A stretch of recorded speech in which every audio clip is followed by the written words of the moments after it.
แล้วเขาบอกว่าเราไปบุกรุกประเทศเขาที่มัน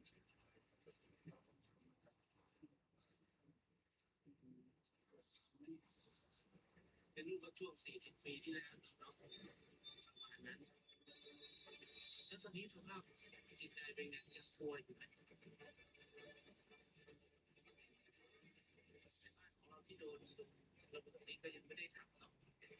ทีนี้เรารออะไรคือมันได้น้อยยังว่าไม่เราได้น้อย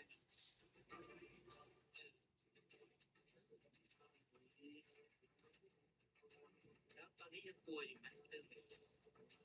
คุมเรื่องอะไรเงี้ยยังสู้รบอยู่ไหม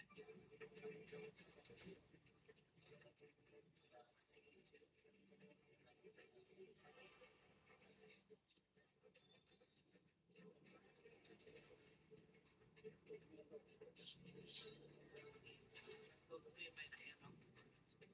ถ้ามีรอบใหม่จะทำยังไงต้องพาแม่ย้ายก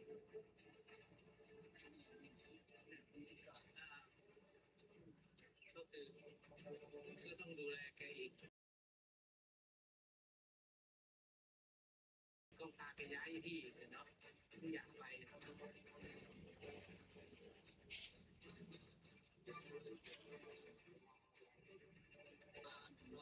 ็ต้องแลกัน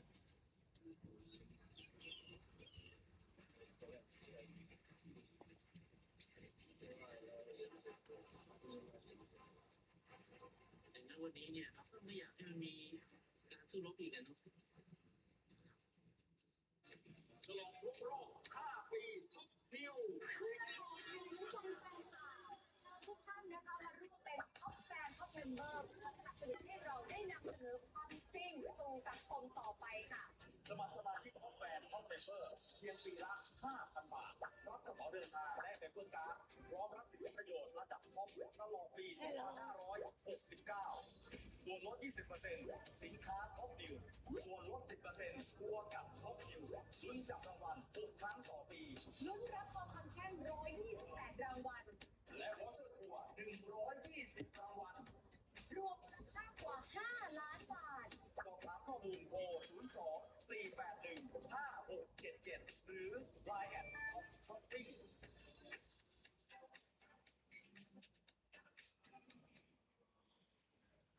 มาทุกคนเอามาดูผลงานล่าสุดของทหารทรายกันทุกคน